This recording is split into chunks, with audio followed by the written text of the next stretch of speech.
તો આપણે અત્યાર સુધીમાં ફોરિયર સિરીઝનો એક એક્ઝામ્પલ ગણ્યો.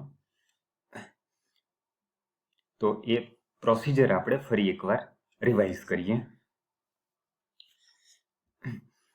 આ એક્ઝામ્પલ ગણવા માટે સૌથી પહેલા a b fx અને l ગણવાના. એ ગણ્યા પછી ઓઇલર ફોરિયર ફોર્મ્યુલાનો યુઝ કરવાનો.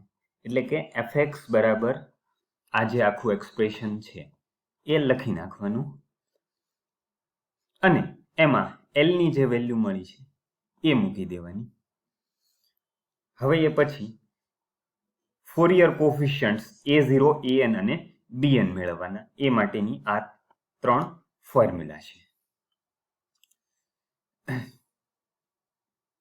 તો એ થર્ડ સ્ટેપ જેની અંદર મેક્સિમમ ગણતરી હશે a0 an અને bn ની ગણતરી, અને એ મળી જાય એને સિરીઝમાં પાછા મૂકી દેવાના. એટલે કે a0 ની વેલ્યુ તમને કંઈક મળશે, an ની કંઈક મળશે, bn ની કંઈક મળશે.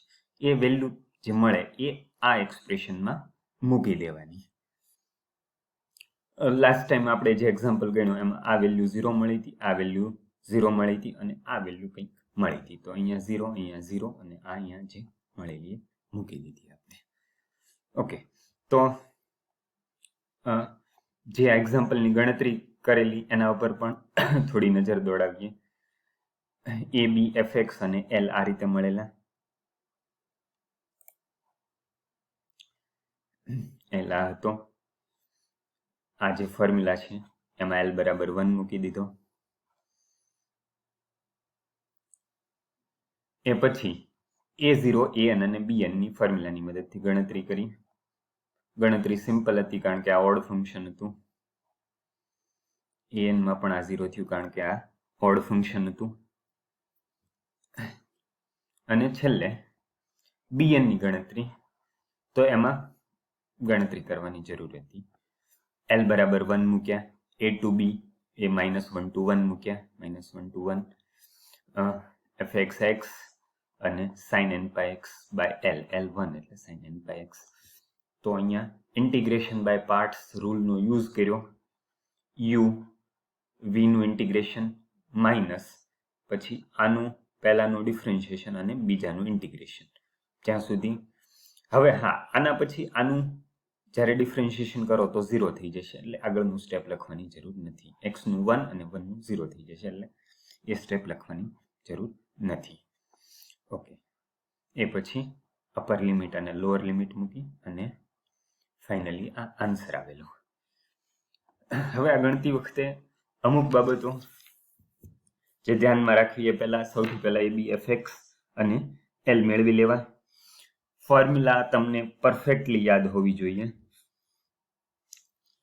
ઇન્ટિગ્રેશન પહેલા જે 1/l છે એ ભૂલાવો ન જોઈએ. અને ડિફરન્શિએશન કરતી વખતે સાઇન કોસ એમાં કોઈ મિક્સઅપ ના થવું જોઈએ. જેમ કે ઘણા સાઇનનું ઇન્ટિગ્રેશન કોસ કરી નાખે, તો એ પ્રમાણે કોઈ ભૂલ ના થવી જોઈએ. ઓકે, અને ઇન્ટિગ્રેશન બાય પાર્ટ્સ જે છે એ પૂરેપૂરું વ્યવસ્થિત રીતે કરવાનું. એટલે સપોઝ અહીંયા માઇનસ છે, તો આ માઇનસ અને આ માઇનસ ભેગા કરીને પ્લસ તમે કરશો તો આગળના ઇન્ટિગ્રેશનમાં કેલ્ક્યુલેશનમાં તમને થોડી તકલીફ જેવું લાગશે. એટલે આ ઇન્ટિગ્રેશન જે છે આ બંને ટર્મ્સ એને એમનું અલગ જ રાખવાની. ઓકે, તો આટલું ધ્યાન રાખવાનું, તો તમે આ એક્ઝામ્પલ્સ ઇઝીલી ગણી શકો. Okay, thank you.